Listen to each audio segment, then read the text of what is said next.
እሺ አንቺ ለኔ የምትልኝ ምንድነው? የሴትዮዋን ፓስፖርት ኮፒ እና የእህትሽን ፓስፖርት ኮፒ እና የማዳሟን ያሰሪዋን ስልክ እሷ ስልክ ስለሌላት የማዳሟን ስልክ ትልኪኛለሽ። እኔ ፓስፖርት ኮፒ እና የማዳሟን ስልክ ወደ ቆንጽላ አስተላልፋለሁ። እሺ እሺ እሺ ሀቡዬ እሺ እናት እሺ እሺ ውዴ፣ ታሪክሽ ላይ የደረስነው ከኮንትራት ቤት በጠፋሽ በ3 ወር አንዲት ጓደኛሽ ቲክቶክ ላይ የምታውቂያት ጓደኛሽ ቲክቶክ ላይቭ ገዝቷ ላይ የነበረ ልጅ ወንድሜ ነው ብላ ታጣብስሻለች፣ ታስተዋውቅሻለች። እሱ ጋር ነው ያቆምነው። በ3 አመት ነው አቡዬ፣ በ3 ወር አለ። በ3 ወር ያልኩት እንዲህ በ3 ወር መቶ ዘላ ከመጥፋቷ ብ እንዲያገች ልልሽ ልናማት ነበረ።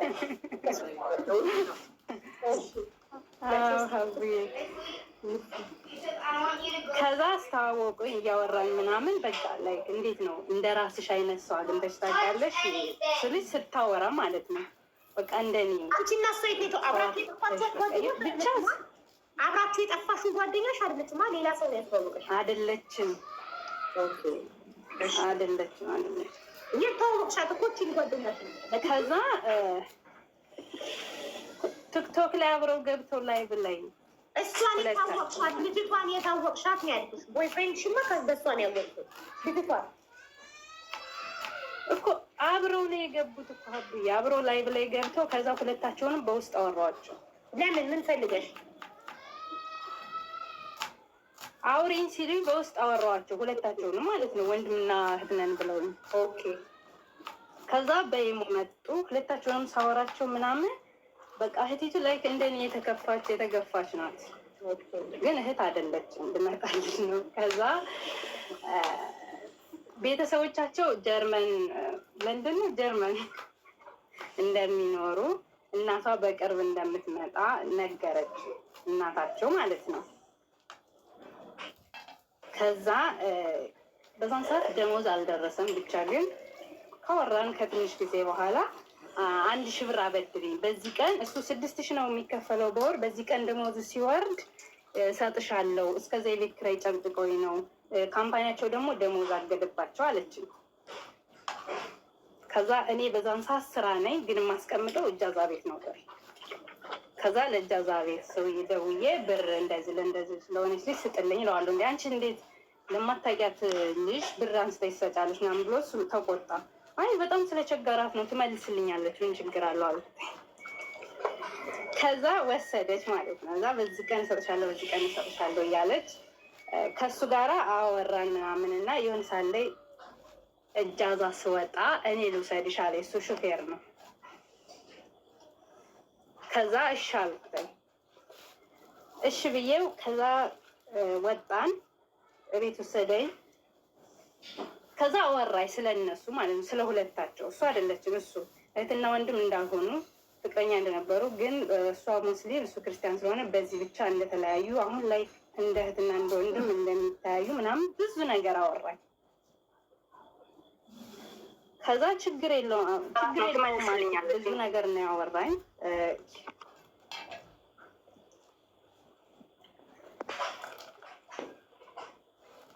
ከዛ እሺ ብዬ በመጨረሻ ስለ እሷ ሲያወራኝ ልጅቱን በጣም ታዘብኳት። ማለት ሴት ናት፣ እንዴት ሴት ልጅ በሴት ልጅ እንደዚህ ይዋሻል ምናምን አልኩና እኔ ያላወቅኩ መስዬ ልታገሳት አልኩና ልቤ እምቢ አለኝ። በቃ አልችላልኩኝ። ከዛ አንቺ ምን አይነት ሴት ነሽ? እንዴት እንደዚህ ብለሽ ተዋሽኛለሽ? እኔ እኮ ላይ እንደ እህት ስላመንኩሽ ነው። አተሳላቅሽ እንኳን ብር አንስቼ የሰጠሁሽ እንደኔ ችግረኛ ስለሆን ሴት ስለሆኑ ሴት ልጅ ምን አይነት ችግረኛ እንደሆነ ስለማውቅ ተረድቼሽ ነው። እንዴት አንቺ እንደዚህ ተዋሻለሽ ብዬ እሷን በጣም ተጣላዋትኝ። ከዛ እሷ የሚገርምሽ የሶስታችን ፎቶ የእሱን እያደረገ ዝም ብላ ስትፖስት ነው የምትውለው። ስትፖስት በቃ ለማስመሰል ማለት ነው። እና እኔ እውነት ነው የመሰለኝ እንደዚህ መዋሹ ምናምን አልመሰለኝም። ወንድሜ የኔ መከታ ምናምን የሚለውን ዘፈን በፎቶ እያቀናበረች ነው ፖስተው ወንድ መስል የኔን እንደዛም እያለች የኔና የእሱንም ፎቶ እያቀናበረች ምናምን ትለቃለች። በቲክቶክም በዋትሳፕ ደግሞ የፍቅረኛ እህት ናት ብለሽ አመንሻት? እኔ እህቱ ናት ብዬ አምኛታለሁ። ከዛ ግን እሱ እውነቱን ነግሮኛል። ምክንያቱም እሱ እንዳይቀደም ማለት ነው። እሷ እንዳትነግረኝ እነሱ ተባብለው ይመስለኛል። ቀድሞ ቀደመና እሱ ነገረሽ እህቱ እንዳልሆነች ፍቅረኛው እንደነበረች እና እሱ ነገረኝ። ምንም አይነት ግንኙነት እንደሌላቸው በቃ ምን ልበልሽ እየማለ ምናምን ቤተሰቦቹ የት ለንደን ነበሩ፣ ቤተሰቦቹ የት እንዳሉ በቃ እውነተኛ ህይወት እንደሚፈልግ ከዛ ህይወቱ መውጣት እንደሚፈልግ እኔ እሺ ካልኩት ደግሞ ከዛ ህይወት በቃ እንደሚወጣ ምናምን ፎቶን ስፖስት ግን ብዙ ሰው ለምን እንደዚህ ታደርጊያለሽ እሱ እኮ እንደዚህ አይነት ምናምን ሲለኝ ሰው ከተስተካከለ ምን ችግር አለው ምናምን እያልኩ እኔ አልሰማቸውም። እንደዛ የሚሉኝ ሰዎች ማለት ነው። ሰዎች ፎቶን ስትፖስት እሱ እኮ እንደዚህ አይነት ነው እሱ ሴት ልጅ ይጎዳል፣ ብር ይበላል ምናምን። ኦኬ እንደዛ ሲሉሽ አትሰሚም ነበር። ፍቅር እኮ ጉድ ነው። ፍቅር ተይዘሽ ስለነበር አትሰሚም ነበር ሰዎች ሲሉሽ። ከዛ ስንኖር በቃ ቤተሰብ ጋር እሱ አስልኮ አይዲን አሰርቶ አይዲ የለኝም ነበረ ታውቂያለሽ፣ ጠፍቼ ነው የምሰራው። አይዲን አሰርቶ ልንጋባ ምናምን ብዙ ነገር ነው ብቻ እኔ ይሄ ነው አልልሽም። ያው ወሬውን ታውቂዋለሽ የወንዶች ውሸት። ከዛ እንደዛ ሲለኝ እውነት መሰለሽ ችግር የለውም አልኩኝ። ከዛ ስንኖር በ2 ዓመታችን ከምናምን ቀለበት አሰረልኝ ጓደኞቹ ምናምን ጠርቶ። ግን እኛ እንደዛ አይደለም የተባባል ነው። አይዲን አሰርቶ ኢትዮጵያ ገብተን ቤተሰብ አስተዋውቀን ከዛ በኋላ ልንጋባ ነበረ። እሱ ግን ዝም ብሎ እኔ ሳይናገር ጓደኞች ምናምን ይዞ ቀለበት አሰረልኝ። ከዛ በቃ ዝም አልኩኝ፣ ዝም ብዬ ምንም አላልኩም። ከዛ በመሀል በ3 ዓመታችን አረገዝኩ ነኝ። አርግዤ ከዛ ሳረግዝ እሱ መሸሽ ጀመረ። አልገባኝም። እኔ ግን መሸሽ ጀመረ። የእሱን ሴም ነበር የምጠቀመው። መጥቶ ሴሜንና ቀለበቴን አንጭለኛል። ከዛ እኔ ደግሞ ማርገዜን አላወቅኩ ምናምን መተው ውሰደው አልኩት። መጥቶ ቀለበቱንና ሴሙን ይዞ ሄደ። የሆነ ሰዓት ላይ እንደዚህ መጥቶ ከምሰራበት ቦታ ጀረዛ አድርጎ ከሰዎች ጋር አጣላኝ ምናምን። ባልሽ እኮ መጥቶ እንደዚህ ጀረዛ አረገ ምናምን ብሎ ሰውዬው ፖሊስ ጠራ ነበረ። አንቺን ብዬ ነው እንጂ ብሎ በጣም ተጣሉኝና ስራውን ለቅቄ ወጣሁ። መጥቶ ለምን ጀረዛ አረገ ሳትነግሪኝ ምናምን ብለው ማለት ነው። ከዛ ቀለበቱን ወሰደ ምናምን። ከዛ የመጨረሻ መቤቴ ሙቼ ራሱ አረሰው ያለቀስኩትን ማለት ነው። የኔን ከ5000 ድርሃም እዟል እኮ ግን እሱ 400 ነው 500 የገዛውን ቀለበት ትዝ አለው። ከዛ ገንዘብ በለጠበትና መጥቶ ቀለበቱን ወሰደው። ከዛ በኋላ የእሱ ዘመድ አለና በወሬ በቃ ምንም በጣም ይጨንቀኛል፣ በቃ እንደ በፊቱ አይደለም እና ሐኪም ቤት ሂጅ መታየት አለብኝ ብዬ የእሱ ዘመድ አለ ታክሲ ነው የሚሰራ እሱ ደውዬ ነው ወሰደኝ ያልኩት እና ሆስፒታል አስቴር ሆስፒታል ወሰደኝ ከጓደኛዬ ጋር ማለት ነው። ከዛ በኋላ አርግዘሻል ተባልኩኝ። ጓደኛዬን ስለመናገር ደነገጠች። እኔ ግን በዛን ሰዓት ደስተኛ ነኝ፣ ምክንያቱም ቤተሰቦች የሚፈልጉት ነገር ስለሆነ ምንም አልመሰለኝም። ከዛ እሱን ደውላ እና አለችው፣ ወረቀቱን ሰጠችው፣ አስታረቀችን። ከዛ በኋላ በጣም ደስ አለው እሱ እውነት ለመናገር። ከዛ እኔ ወደ ስራ የተመለስኩኝ አርግዤ እስከ 7 ወር ሰርቻለሁ። 6 ወር ሆነኝ። አይዲሽ መስተካከል አለበትና ገንዘብ የሚመጣው በዚህ ቀን ነው አለ። ተንታታብን እኮ ማሪ። አንዴ ማርገዝሽ ደስ አለው? አርግዣለሁ ስለው ደስ አለው። እሺ ከዛ በኋላ አይዲሽ መስተካከል አለብኝ ግን ብሬ እንደዚህ ስለሆነ ያን እስከምሸጥ አንቺ እንግዲህ አርግዤ እየሰራሁ ነው እስከ 7 ወር ብዬሻለሁ። ብር እያጠራቀምኩ ነው፣ ምክንያቱም ወይ ወደ ሀገር ነው የምገባው እዚህም ወለድ ግዴታ ብር በራሴ እጅ ስለምፈልግ ማለት ነው። ከዛ ግዴታ አይዲሽ መስተካከል አለብሻለኝ። እንዴ ከፊት እኮ አይዲ ላስተካክል ብለህ እንደዚህ 7000 ብር አስበልተኛ። እንዴት ነው አሁን እኔ ለአይዲ ብዬ ዙሬ ብር ማወጣው ምናምን አልኩትኝ። እንዴት ከገንዘብ ነፃነትሽ ይበልጥብሻል? እኔ እኮ ለአንቺ ብዬ ነው ለልጄ ብዬ ነው እንጂ አንቺ የፈለግሽውን ብትሆኝ አያገባኝም ምናምን አለ። ከዛ ያን ብር አውጥቼ ደግሞ 600 ብር አውጥቼ ሰጠሁት ለማስጀመሪያ ብሎ ማለት ነው። ከዛ ነገ ይመጣል ዛሬ ይመጣል እያለ 7 ወር ሲሆነኝ እኔም ደከመኝ ወጣሁ፣ ስራ ለቀኩኝ። ከዛ ምንም አላለኝም። በቃ አይዲሽ ነገ ይመጣል ዛሬ ይመጣል እየተባባልን ነው ያለ ነው። ግዴታ መሄድ አለብሽ አለ። በቃ ኢትዮጵያ ሄደን ከዛው ወልደሽ ክርስትናውን አስነስተን ምናምን አንቺ እዛው ትቆያለሽ፣ እኔ ግን የምትፈልጊውን ነገር አርጌልሽ እመለሳለሁ አለኝ። ከዛ እኔ እሺ አልኩትኝ። ምክንያቱም እኔ በዛን ሰዓት ምንም ማሰብ አልችልም፣ ቀኑ ስለሄደ ማለት ነው። ከዛ በኋላ ሄደን እቃ ገዛን። ከዛ ትኬት ልቆርጥ ሲአይዲ ሲሄድ ትኬት መቁረጥ አይቻልም ታስረሽ ነው መገብ ያሉኝ። ከዛ እንደገና ተመልሼ በበነይተው 7 ሰዓት ላይ ሲአይዲ ሂጄ እጄን ሰጠው። እሱን የሸኘኝ።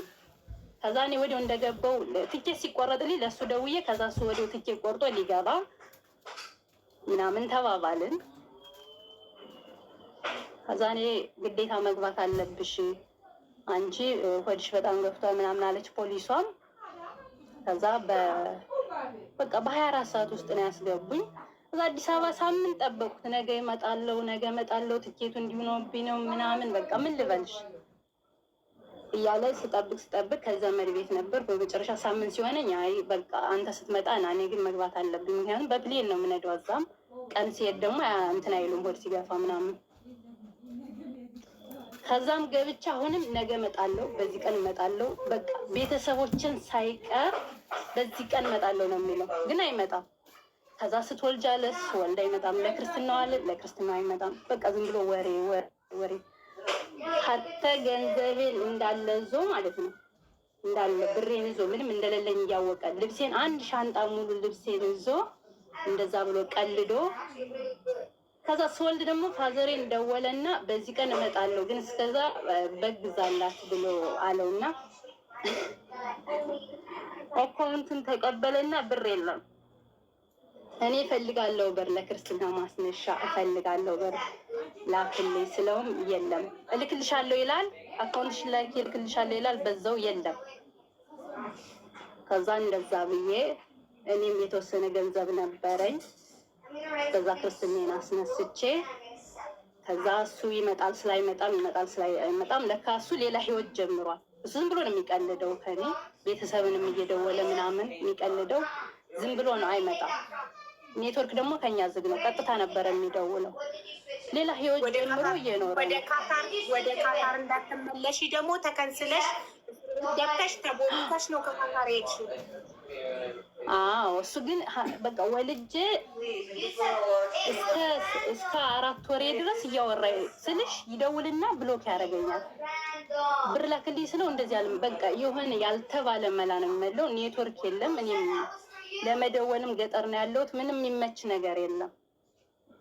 ለክርስትናው እንኳን ብር ላክልኝ እኔ ሂጄ ማስተላለፍ አልችልም አራስ ነኝ ብዬው እሱንም እልክልሻለሁ አለ። በዛው ቀረ። እንደዛም ብሎ ሽሽ ነው የምለው። ምክንያቱም እኔ ከሱ በቂ ገንዘብ ስላለኝ ያን እስከሚልክልኝ እየጠበቅኩ ነው። 25,000 ሪያል ማለት በኢትዮጵያ ስትመጪው ወዲያ ነው። እሱ ጋር ያለሽ ለዛ በቃ እሺ ነው። የካታር ሪያል ነበር እሱ ጋር ነበር 25,000። እኔ የምልሽ ከሰዎቹ ለምን አትርቂም? ከማን ሰዎችም አንቺ ጋር ያሉት የሚያውቁት ልጆቹ በጣም እየረበሸን እኮ ነው ጆሮአችንን እየተጫወቱ ነው። ይጮሃሉ። ራቂያቸው መራቃትች ሌላ ክፍል የለም። ቢስሚላ ደነቆርን እኮ ማሪ፣ በጣም ይጮሃሉ። ታሪክሽ መሳት ተልተሎ ጨርሼ ልውረድ። እሺ አፍጥኝም 25,000 ሪያል እሱ ጋር ስላለ 25,000 እሱ ስላለኝ በቃ መታገስ አለብኝ። ምናልባሽ ልብ ሰጥቶት ይልክልኛል ምናምን ብዬ ተስፋ አልቆረጥኩም። እንዴት ነው 25,000 ሆነው ማሬ? እንዴት ነው 25,000 ሆነው? መጀመሪያ ለኢቃማ ማሰሪያ ስንት ሰጠሽው? ያ ሳይሆን መጀመሪያ ሀቡዬ የሆነ ሳህል ላይ ቤት ገዝቼ ልንጣ ብሎ ብር ሰጥቼው ነበር፣ በአንድ ላይ ለማስገባት ማለት ነው። እኔ ገብቼ ቤት ገዝቼ ልንጣለን። ከዛ በሆነ ምክንያት ታደረገና አሁን ጦርነት ምናምን ስላለ መግባት ስለማንችል በቃ አብረን ሂደን ገብተን እንገዛዋለን ይቀመጥ ምናምን አለ። ገብቶሻል? ከዛ መኪና ገዛበት። በካታር እዚህ እኔ በሚኖርበት ሀገር በካታር 25,000 ሪያል የሰጠሽው ሰው ቤት እየሰራሽ ደሞዝሽን እያመጣሽ እየሰጠሽው እሱ ጋር ተጣጣኛል ማለት ነው። አዎ እኔ አምኜዋለሁ ማለት ህይወቴ ነው ብዬ ነው ያዝኩትኝ። የመጀመሪያም ነው ገብቶሻል። ከዛ በኋላ ሀቡ እንደዛ ብዬ እየነገርኩት ችግሬን እንኳን ሀት ብጃማ እንኳን የለኝም። ማርያምን ነው የምልሽ እንዳለ ልብሴን አንድ ሻንጣ ልብሴን እኔ ከፈለግ ሰው አንድ ሻንጣ ልብሴን ሙሉ እኔ ይዤው እገባለሁ ብሎ ነው እሱ ያስቀሩ ማለት ነው። እርጉዙኜ ገብቼ እኔ እዛ ስሄድ ምን ቢጃማ ልልበስ እንዳልገዛ በቃ ማለት እኔ ከራሴ አካውንት ለእሱ አልነገርኩትም። 400,000 ብር አለ ገብቶሻል። ለማንም አልተናገርኩም። ከቤተሰብ ያስቀመጥኩትን ደግሞ የሆነ ቁንጫ ብር የሚባል አለ እሱ በልቶብኛል። ገብቶሻል። እኔ ቁንጫ ብር ብለው አዲስ የከፈቱት አለ ማሪ። እኔ ራሱ አላውቅም የምን ብር እንደሆነ ብቻ ከቶ እዛ ከስሯል 200,000 ብር ማለት ነው። ግማሹን እሱ ዞታል። አካውንት ያለችው ያቺ 400,000 ብር ናት። ስገባ ደግሞ ሀብዬ ሳልነግርሽ ለእሱ ሳልሰጥ ለጓደኛዬ 3,600 ሪያል ይህን ስገባ ትልኪልኛለሽ ብዬ ሰጠዋል። ምክንያቱም እሱ በቃ ማለት ሁለት ልብ ነኝ አብዛኛ ጊዜ ስለማያደርግልኝ ማለት በዛው ዞት ስላሽብል እኔ እዛ ሀገር መግቢያ እንኳን የለኝም ምናምን ብዬ ከቤተሰብ ያስቀመጥኩት ብር ግን መበላት ምናምን አላውቅም ነበር። እዛ ሲሄድ ነው ያወቅኩትኝ። ከዛ በኋላ ሀቡዬ እንደዛ ብዬ ገብቼ እየጠበቅኩት አሁንም ውሸት ላይ ነው።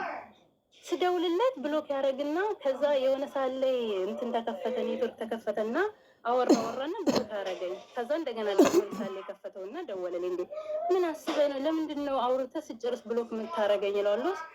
እንዳትረብሽ ብዬ ነው፣ ስራ ላይ ሲሆን ትረብሽኛለሽ ብዬ ነው። ከመቼ ወዲህ እኔ ደግሞ እንደዛ አይነት ባህሪ የለኝም ሲጀመር፣ እግዚአብሔር ይመስገን ጨቅጫቃም አይደለሁም።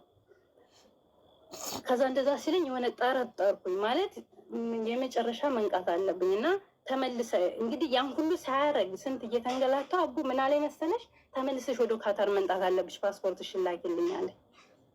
ከዛ እናቴ አባቴ ያልዋሻቸው ነገር የለም እና ከዛ ልጅ የመጨረሻ እንድናይሽ አንፈልግም። ያ ሰው አይደለም፣ ሰው የወለደውም አይደለም። ልጁን እንኳን እንደዚህ አርጊ ብሎ እንዴት እንደሆንሽ እያወቀ እንደዚህ ሆነሽ ማርያምን እምልሽ ሀቡ ከስንት አንስቼ ገጠር እንደዛ እርጉሱኝ እየተመላለስኩ ነው ሁሉን ነገር ያስተካከልኩት ማለት ነው። እንደዛ ሲሆን ለፋዘሬ የሆነ ብር ማስገባት ቢያስገባ ያኔ ምን ይሆናል? ብሬ ነው የሱ ብር አይደለም። እኔ ሲጀምር ከሱ ምንም ነገር አልፈልግም። ምክንያቱም ራሴ ሰርቼ ማድር ጎበዝ ነኝ። አንዳንዴ ህይወት ግራ ታጋባሽ እና ከማይሆን ሰው ጋር ይቀላቅልሻል። በመሳሳትም ሆነ ባለማወቅ ብቻ አላውቅም። ከዛ አቡዬ እንደዛ ብዬ የመጨረሻ እናቴ ለዚህ ልጅ ፓስፖርትሽን ብትልኪ ይረግምሻለሁ አለች። ፓስፖርቴ እኮ ከፊት አለው ግን አጥፍቶታል ይሆን ለመሸወድ ይሆን አላውቅም። ሲጀመር አውቆ ሙድ ሲይዝብሽ ነው። አንድ ሰው ጠፍቶ ከካታር ጠፍተሽ 6,000 ሳትከፊ አንስልሽ ሳታስነሺ እጅ ሰተሽ ተቦልተሽ ከወጣሽ በኋላ ተመልሰሽ መግባታችን አውቆ ሲያታልልሽ ነው። ዶሮን ሲያታልሏት ጀምሬልሻለሁ 6,000 ከፍያለኝ። አንቺ ሳትወጪ ነበር 6,000 መከፈል የነበረበት።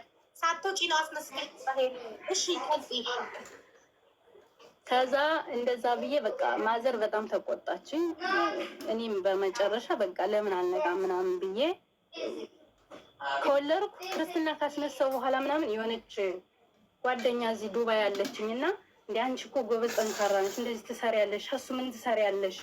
ለምን ወደዚህ አትመጭም? እሱን አታዩ ምናምን አለች። እሷ ብዙ ነገር ታውቃለች ስለኔ ከመጀመሪያውን ጀምሮ ማለት ነው። እንደ ልጅ እንዴት አርዬ ምናምን ስላቴ በቃ ለማዘር ስጫትና እናይ ክርስትና አስነስተሻል፣ ስታውቅሽ ጥሩ አይደለም አለች ማለት ነው።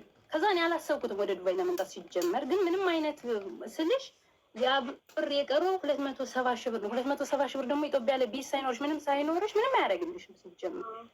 ደግሞ ገና ምንም 7 ዓመት ቆይቼ ነው የሄድኩት። ምንም ማውቀው ነገር የለም እንደ በፊቱ አይደለም የኢትዮጵያ ኑሮ እና ከዛ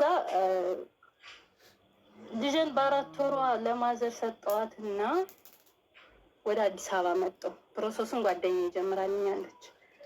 የሚያስፈልገው በዱባይ 10,000 ድርሃም ነው ከትኬት ከምን ውጭ ማለት ነው። እኔ ያለ በፍሪ ቪዛ ነው የምትመጪው? አዎ በፍሪ ቪዛ ማለት ነው። እንደዛ በኛ። እሺ ከዛ አዲስ አበባ ሁኜ ለምን ብሬን እንኳን አትልክልኝም? ለምን ልጅን አላሳድግበትም? አላሳዝንም? እንደዛ ለፍቼ እስከ 7 ወር እርጉዝ ሁኜ የአረብ ቤት ስንት ፎቅና ምድር እያልኩ እየተተፋብኝ ነው። ሀቡ ማርያምን እየተተፋብኝ ነው ያን ብር የሰራሁት። ምክንያቱም እኔ በኋላ ተኝቼ ማጣትን ስለማውቀው በኋላ ተኝቼ ከሰው ከምጠብቅ ከራሴ ባወጣ ይሻለኛል ብዬ እያስታወከኝ የሰራሁበትን ብር ሁሉ ወስዶ ስለው መጥቼ የፈለግሽውን አደርግልሻለሁ እንጂ እኔ በአንቺ በእጅሽ ብር አልሰጥሽም፣ ምክንያቱም ታባክኛለሽ ምናምን አለ። ከዛ በኋላ እንደዛ ብዬ